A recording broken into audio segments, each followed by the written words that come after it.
Hi and welcome to our YouTube channel. Today, we're diving into the fascinating world of Greek mythology and exploring the legendary hero Hercules and his 12 labors. As you may know, Hercules was the son of Zeus, the king of the gods, and a mortal woman named Alcmene.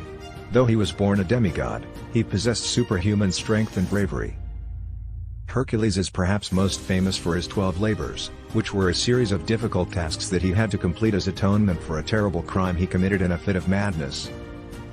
These labors tested his strength and endurance to the limit, and he had to overcome incredible challenges and monsters in order to complete them. Throughout this video, we'll take a closer look at each of Hercules' 12 labors and learn about the myths and stories surrounding them. So sit back, grab some popcorn, and let's dive in. The first labor that Hercules was tasked with was to slay the Nemean lion, a fierce beast that terrorized the people of Nemea.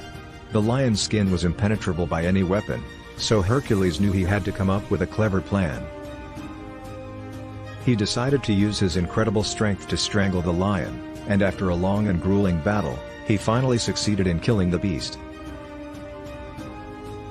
To prove his victory, Hercules brought the lion's skin back to his master, King Eurystheus, as proof of his success.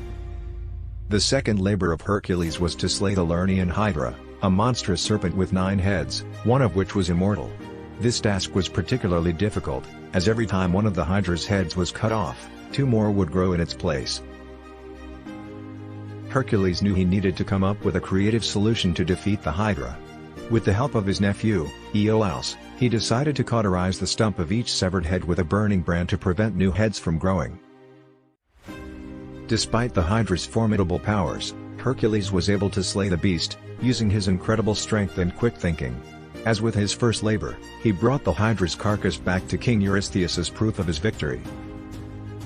The second labor of Hercules was just one of many difficult and dangerous tasks that he was called upon to perform.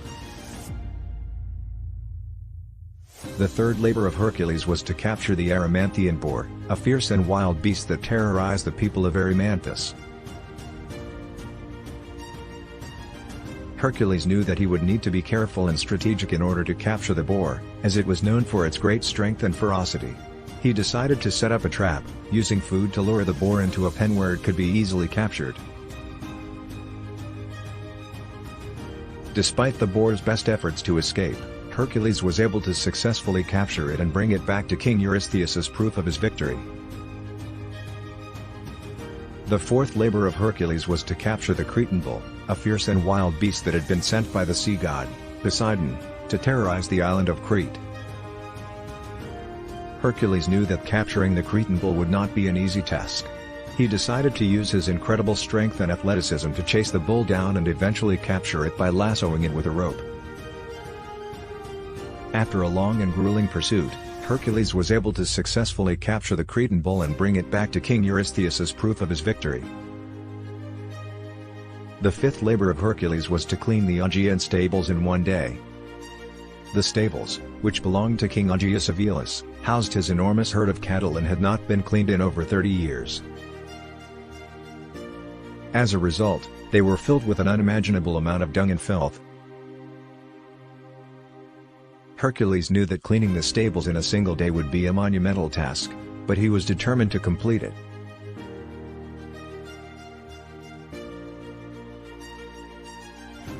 He decided to redirect the course of 2 rivers, the Alpheus and the Peneus, through the stables, using the power of the rushing water to wash away the dirt and debris.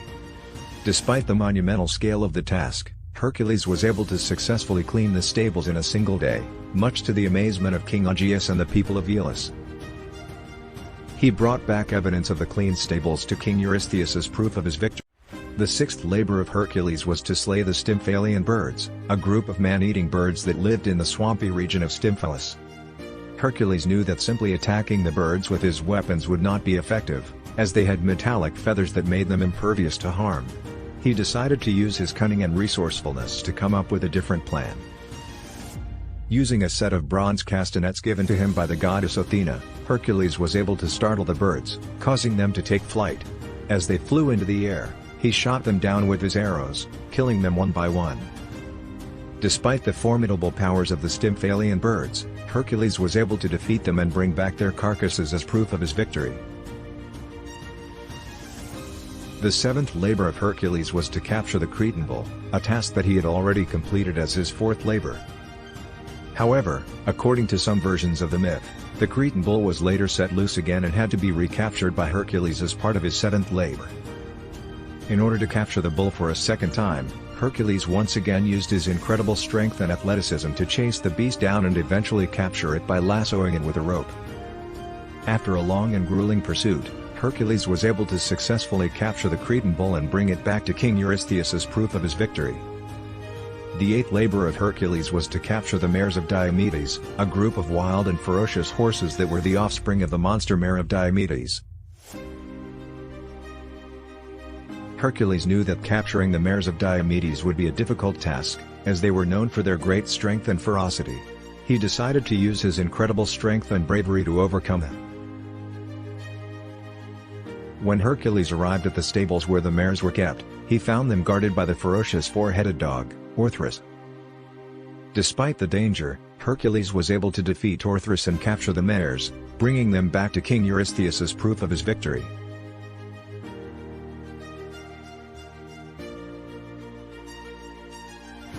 The ninth labor of Hercules was to bring back the belt of Hippolyta, the queen of the Amazons. The belt was a symbol of Hippolyta's power and was highly prized by her people. Hercules knew that obtaining the belt would not be easy, as the Amazons were a fierce and warlike people who fiercely protected their queen and her possessions.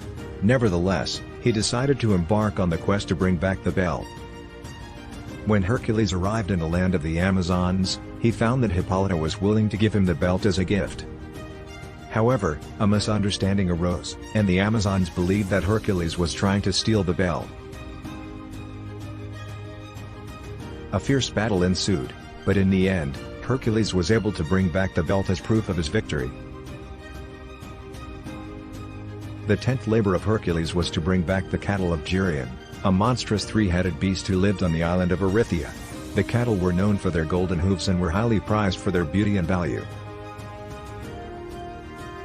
Hercules knew that capturing the cattle of Geryon would not be an easy task, as Geryon was a fierce and formidable opponent. Nevertheless, he decided to embark on the quest to bring back the cattle. When Hercules arrived on the island of Erythea, he found that Geryon was guarding the cattle with the help of two fierce dogs. Despite the danger, Hercules was able to defeat Geryon and the dogs and bring back the cattle as proof of his victory.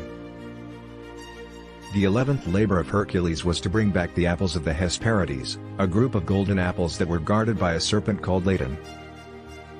The apples were a gift from the earth goddess, Gaia, to the Titan, Hera, and were considered a symbol of immortality. Hercules knew that obtaining the apples would not be easy, as Ladon was a formidable opponent and the location of the apples was a closely guarded secret. Nevertheless, he decided to embark on the quest to bring back the apples. With the help of the god Atlas, who knew the location of the apples, Hercules was able to retrieve them and bring them back to King Eurystheus as proof of his victory. The 12th and final labor of Hercules was to capture and bring back Cerberus, the three-headed guard dog of the underworld. Cerberus was a formidable beast, with snakes for hair and a tail tipped with venomous spines. Hercules knew that capturing Cerberus would not be easy, as the underworld was a treacherous place guarded by the god Hades. Nevertheless, he decided to embark on the quest to bring back Cerberus. With the help of the god Hermes and the goddess Persephone, Hercules was able to enter the underworld and capture Cerberus. He brought the beast back to the mortal world, where it was presented to King Eurystheus as proof of his victory. And that concludes our look at Hercules' 12 labors. From slaying the Nemean lion to capturing the golden hind, Hercules proved himself to be one of the greatest heroes in Greek mythology. His strength, courage, and determination were unparalleled, and he overcame incredible challenges and monsters in order to complete his labors. But Hercules' story doesn't end with the completion of his labors. He went on to have many more adventures, including fighting in the Trojan War and becoming a god. His legacy has lived on through the centuries, inspiring countless stories and works of art. We hope you enjoyed learning about Hercules and his 12 labors. If you did, Be sure to give this video a thumbs up and subscribe to our channel for more content on Greek mythology and other fascinating topics. Thanks for watching.